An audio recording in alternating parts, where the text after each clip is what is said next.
Well, new today, the Treasury Department implementing extraordinary measures after the U.S. reached its debt limit. That debt, $31.4 trillion.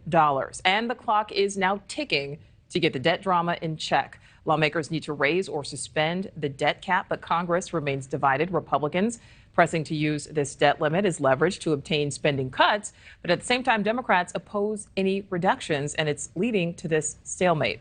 The emergency measures are estimated to keep the U.S. from defaulting until early June. So joining me now is Niall Stanage, White House columnist with our partners at The Hill. Niall, thank you for being here. What kind of negotiations are going on behind the scenes on Capitol Hill right now to try and fix this?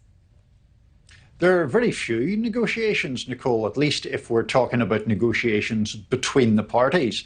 You explained it very well at the top as to what the exact differences are between the GOP and Democrats on this issue. Republicans demanding negotiations and demanding an openness on the part of Democrats to big spending cuts.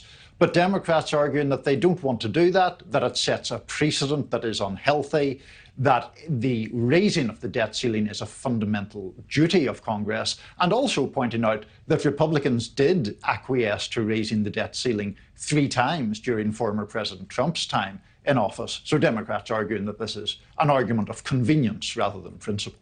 All right, so we have divisions along party lines here. That's certainly nothing new. But, you know, if the U.S. does default, if this happens, who stands to lose more politically? Which party? Generally speaking, it is often Congress that gets the blame, and obviously in this instance that means Republicans would typically bear more of the blame. It is just harder to explain the position when you're in Congress, you have lots of members of your own party who don't even exactly agree, whereas a White House can drive a much simpler, direct, uncomplicated message. And Republicans are trying to cut spending, which inevitably takes things away from people. People tend to agree with cutting spending as long as it doesn't affect them.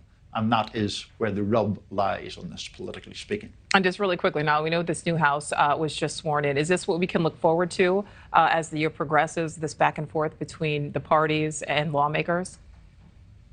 Yes, I think it is. I mean, I think that's a function of the very polarized atmosphere in our society generally, but it's also a function of the math in Congress, where Republicans in the House have this very narrow majority that gives the right flank of the Republican Party a lot of leverage and gives Democrats almost no incentive to try to work with those more mainstream leadership Republicans. Yeah, and we just want Americans to not be the ones that lose out here. All right, Niall, thank you. Thank you for watching. Go to newsnationnow.com to find NewsNation on your television provider. And don't forget to click the red subscribe button below to get more of NewsNation's fact-driven, unbiased coverage.